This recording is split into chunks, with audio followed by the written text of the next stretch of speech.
We are so back. A few things right off the rip. If you signed up for our Patreon, thank you. This video is made possible by viewers like you, and we appreciate it very much. If you have been thinking about signing up for the Patreon, I'm here to give you a little incentive, because anybody signed up to any tier of the Patreon is going to get access to a special discount for this next drop. So with that said, I think we can just hop into everything that is going to be in the next rug drop. One goal of this latest drop is to introduce the concept of bag faces to people. I've had bags and bag faces on my website before. They've sort of been scattershot a little bit just because I never really bought bags. I think there is absolutely, I don't think, I know, there's a subset of rug people that get really obsessive about bags. And one thing I wanted to touch on in this drop, because I have been leaning into more like esoteric things and even rare things, I thought I'd give voice to the bag people and maybe, you know, turn a few people onto bags, because bags are cool. And I think there is something there that can generate interest. And so I'm here to help with that. So this is a cool one.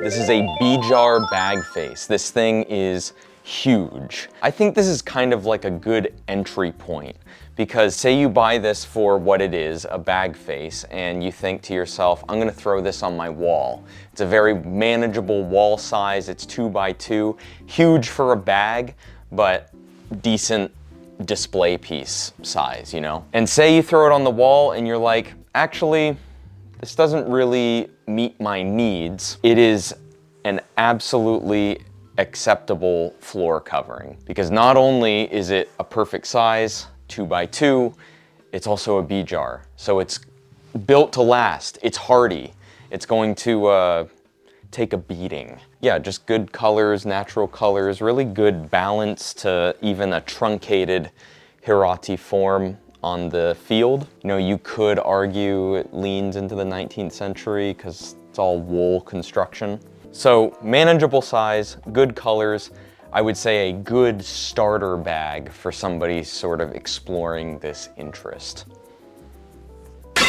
All right, so if that bag is sort of the starter bag, this is stepping it up a level, okay? This is a Jaf Kurd Bag Face. Jaf Kurd bags are probably some of the most ubiquitous types of bag faces. In my opinion, they're like the members only jacket of the bag people. It's like everybody that's into bags has at least one of these things, and it acts as their credentials to the club. I think that's like that's a super simplified way of looking at it. So whether it's real or not, why do I think that? Among the Jaf Kurd bag faces on the surface, they're all the same. They all share this sort of latticed diamond pattern with the multiple animal head sort of latch hook design medallion in the center of it. And the variations on that are what grab people's interest, what grab people who are into bags' interest. So they look at that diamond pattern, they look at the borders being used, they look at maybe the peripheral band design, and all of which here are pretty interesting. So you have this sort of checkerboard band at the top, you have the interlocking triangular border, and then obviously the thing that should catch your eye if you're looking at this is the use of color. There is this great slime green, the cornflower blue. What you're looking for on a lot of these bags, I don't know if this one has it outside of maybe the blue, is different shades of the same color family. This one, I think, has about 3 different types of blue. It does have that cornflower, it's got the medium blue, and then sort of this mix, this turquoise-ish kind of color. And they range, they're totally just taste-based. And that's why people kind of collect many of them, is that they're looking for sort of specific things or variations on that theme. I think that's sort of what makes the Jaf Kurd bag so collectible. And the obvious winner on this one has to be the color. I'm gonna talk about one more thing about Jaf Kurd bags in a Patreon exclusive video, so one more incentive. Let's move on. I've had this for a while. I've shown this on my Instagram page. This is not a rug, but this is sort of a lateral move into textiles, sort of to test the water and see where people are at with textiles, or see where my audience is in regards to textiles. This is a Congolese Raffia overskirt, and all those things mean different things. Obviously, Congolese, African. Bushung is the tribe. Raffia is at least some of the name of this material. I believe it's this material on the outer edge, and overskirt is the purpose. So I don't really know how this was worn exactly. These are incredibly difficult to age. They're very fine, and more contemporary versions have eked their way into sort of popular design trends. You'll see these sort of two-tone raffia panels being used in interior design. I think this one stands as a really good example of how these things can sometimes utilize multimedia. So for example, you have the three outer panels, right? The two vertical and the one horizontal at the top. And these are made of incredibly fine plant fibers. The whole thing is plant fibers. I don't know exactly what each one is, but you can see that these ones, if you look at it really, really close, they're finely twisted and woven together. And then in the center, the fibers being used create this 3D panel where they have these raised sections that are kind of fuzzy. There are two things that make me think that this is a little bit older, and I think in the listing I say it's 20th century. There's two things that make me think it might be mid-20th century. The first is the fact that it is using multiple different types of fibers. There's a clear delineation in the type of material being used in the outer panels versus the inner ones. Now, one of the reasons I think that this is maybe a little bit earlier than a contemporary raffia is because, kind of common sense wise, when things become popular, especially material like this, the response is to start creating them as quickly as possible. And that usually means that there is some detail or some quality lost on mass-produced items like this. You can see it in rugs, and I'm sure that extends to other textiles.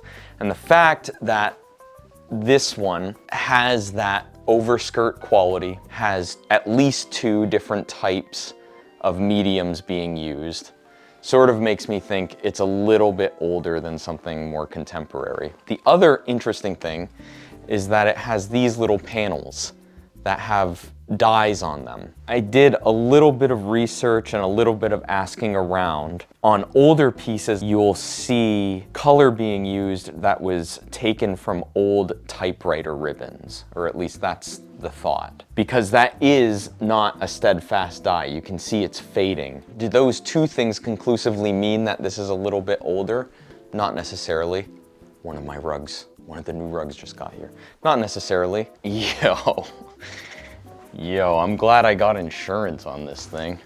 Jeez. It's a bit of a pucker. So that is the raffia overskirt. And so we'll see if there's any interest in that. I think it's pretty cool, but it is very kind of niche. Another bag face. Look at this guy. Look at this little guy. This is a pretty little Afshar bag face. And I am partial to bag faces like this. I like this size. I like Afshar bag designs as well. This one, I've seen this on rugs actually, where it's sort of this lattice design with this medallion being flanked by these trees with the checkerboard tops repeated all over the field. In this one, it's just this singular version. A really great shape. The original ends, both the kilim on the top and the flat weave on the bottom. And something like this, I think would look really good in a shadow box. I once gave my mom an Afshar bag face, actually, and she got it framed in a shadow box. So there was sort of this white border around it, black frame. They just look really nice like that, and this is a manageable size to be able to do that with. Yeah, late 19th century Afshar Bag Face, impeccable condition. Come on, that's a good looking little Afshar. Speaking of good looking, this is the last bag. This is another Bidjar. Two things about this rug: design and color. That's like every rug. Why do I even bother? The two things that I notice immediately about a rug like this: one, the color, just great. It's got that sort of patriotic bent to it. But the standout to me, ironically, is this brown. If you look at this brown up close, it has sort of this light olive quality to it. And it just makes it seem much more organic and earthy. And I think because this brown is the base of the rest of the rug, you can see it obviously in the borders, and you can see the centers of these little pinwheels are also that brown. So the brown is supposed to be the primary color on this. It just makes every other color stand out a little bit more and mellows them out a little bit. So where this red could be a little bit overpowering, it has this kind of light watermelon quality to it that just makes it really easy on the eyes. Same with this blue, that great medium blue. And even this white is not this sort of like penetrative color that you gotta wear sunglasses to see. It's this nice, almost sheep's wool type white. Very pleasant colors. The other obvious thing is the design, both in the borders and the field. The thing about the field is the spacing of the diagonal rows. So oftentimes this motif gets caught up in trying to cram as many of these ribbons next to each other as possible, and tries to fit as many of these or other related designs inside those bands. So everything gets like really scrunched up. And this one, not only are the bands wide, the spacing of the motifs within is also pretty generous. And so it just creates this really pleasant visual quality. The borders are these pinwheels, but interspersed are these diamond motifs, these little stars, and so it just adds a bit more visual interest. And if the top border had remained, we'd probably see more of that. But this is just this is like sort of master's degree, I think, kind of bag. I don't know, it is really decorative, and it's not like super ridiculously expensive either. But I can totally see this just being a really cool piece of wall art, which is where it should be. It doesn't really belong on the floor. Yeah, that is the second Bidjar Bag Face.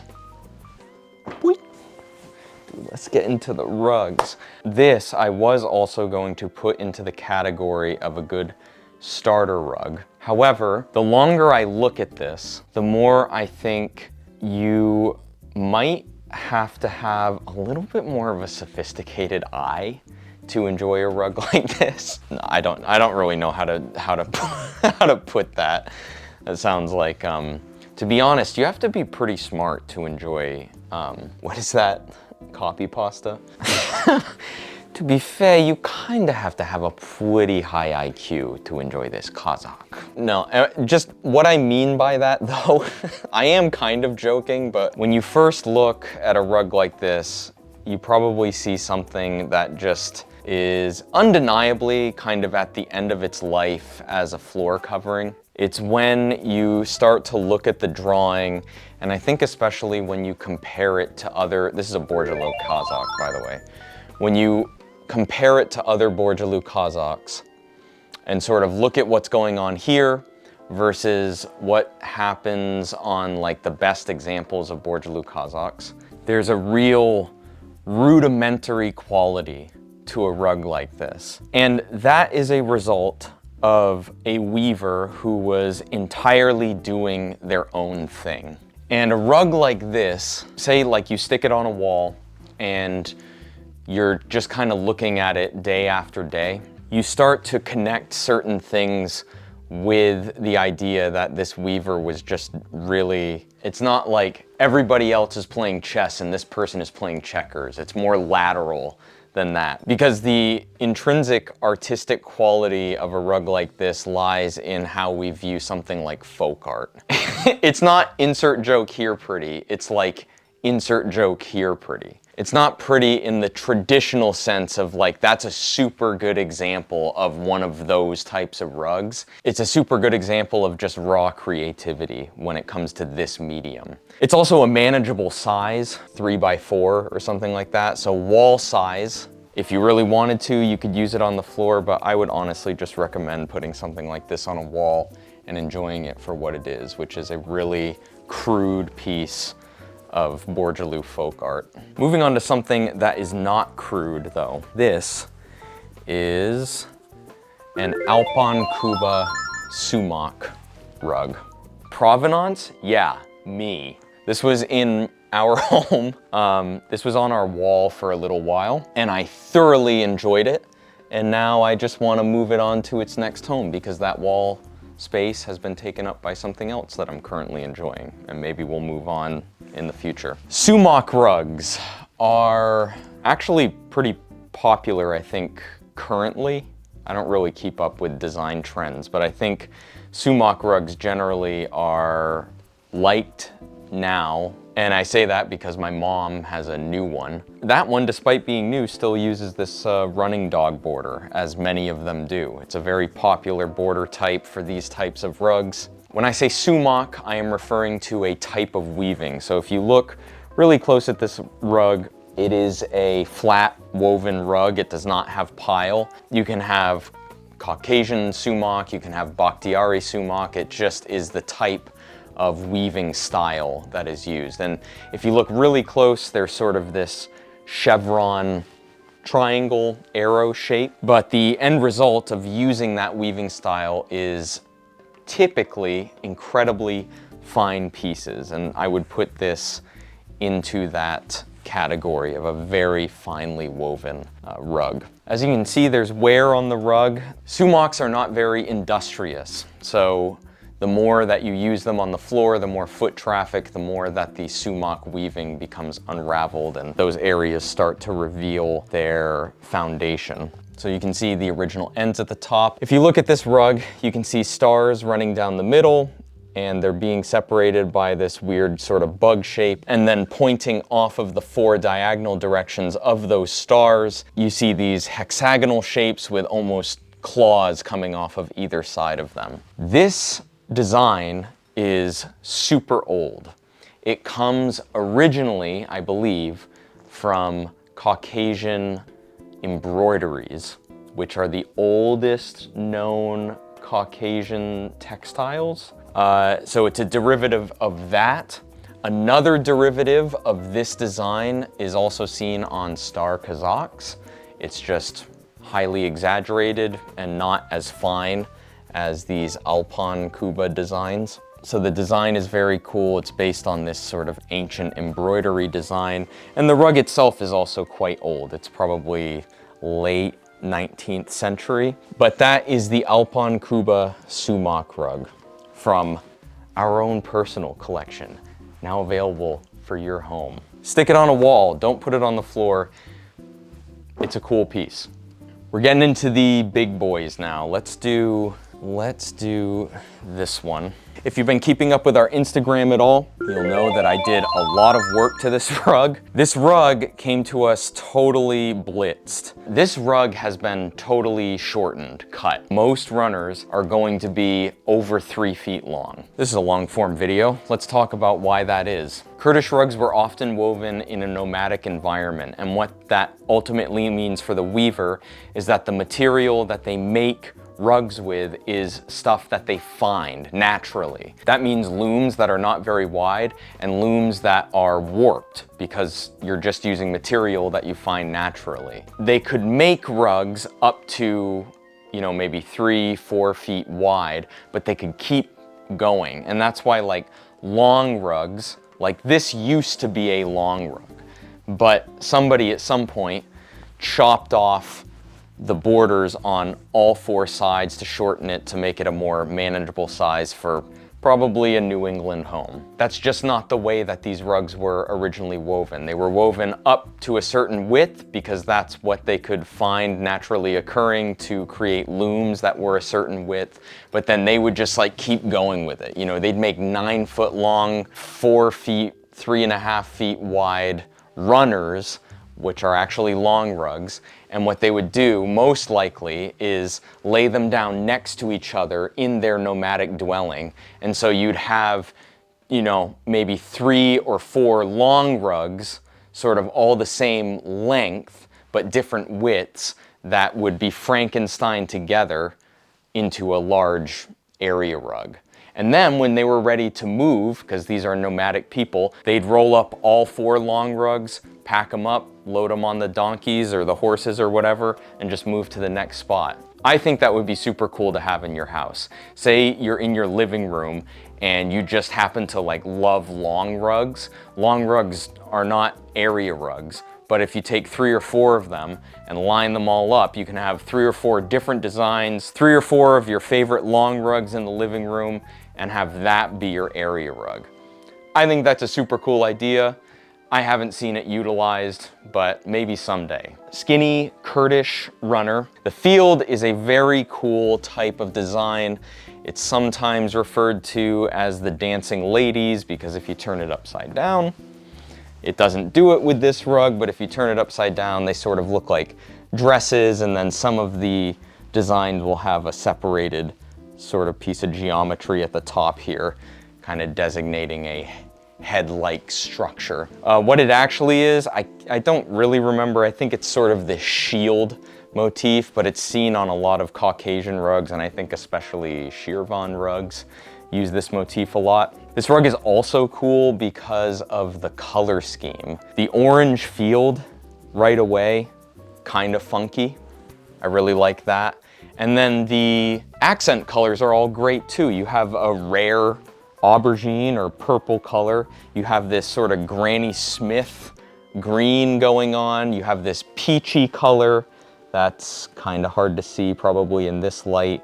And then this sort of sky blue. All kind of weird and rare colors on this rug. That green, the green and the purple especially are the standouts. Decent pile still on this rug. Literally, the only thing wrong with it was that none of the ends had been secured. So we went ahead and we did new selvage on the ends.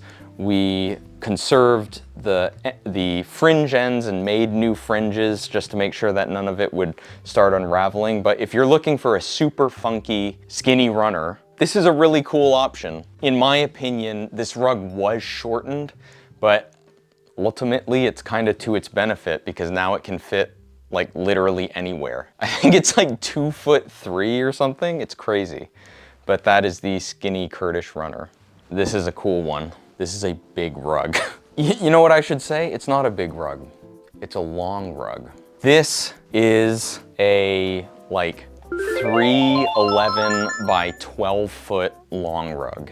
It is absolutely huge. This is from the Transcaucasian region. So whenever you hear that designation, it means that the rug holds structural elements and potentially design elements, although as we know, design elements are a little bit more fluid than structural stuff, but it holds structural elements of usually like East Anatolia, Northwest Persia, or the Caucasus in some sort of combination. This one, the selvage, very Eastern Anatolian. The structure of the rug looks very Kazakh to me. I think this is a really old rug. I think this is like mid 19th century potentially. There's a couple kind of clues. The first is there's a feel to the back of the rug that I don't know how to explain it other than it's rough. It feels like sandpaper, and sometimes that can indicate age. Like 100% 19th century. It's just how deep into the 19th century you want to wager. The whole thing is like a pastel smorgasbord. The fantastic thing about stuff like this, pieces like this, is that they age really gracefully. This rug has old repairs, it has old damage, but it still manages to be really, really attractive. It's the silver fox of all these rugs. Oh, we can talk about that ashik. I brought this out in the Instagram video, but I really like how you look at all the ashik and they're similar in their shape, but they all use sort of different central motifs. They use sort of these diamond patterns and an endless knot derivative. But then you look at this one ashik, and if you look at the tips of the barbs, it's like polychromatic. And that's like the only one that does it. You can see its neighbors kind of do that on some of them, but this is the only one that has all of the barbs sort of a different color, which is just kind of random, cool. I think this is also one of those things. This is like that Bordjalou Kazak where somebody needs a discerning eye to really get a ton of enjoyment out of this. This is just a really beautiful piece, and it's why I don't say no to long rugs, especially stuff like this. I didn't even mention the memling goals on this. There are 8 memling goals on either side of the field. They bookend sort of all the other ashik, but that's just like another kind of weird random thing going on that rug. This is the package.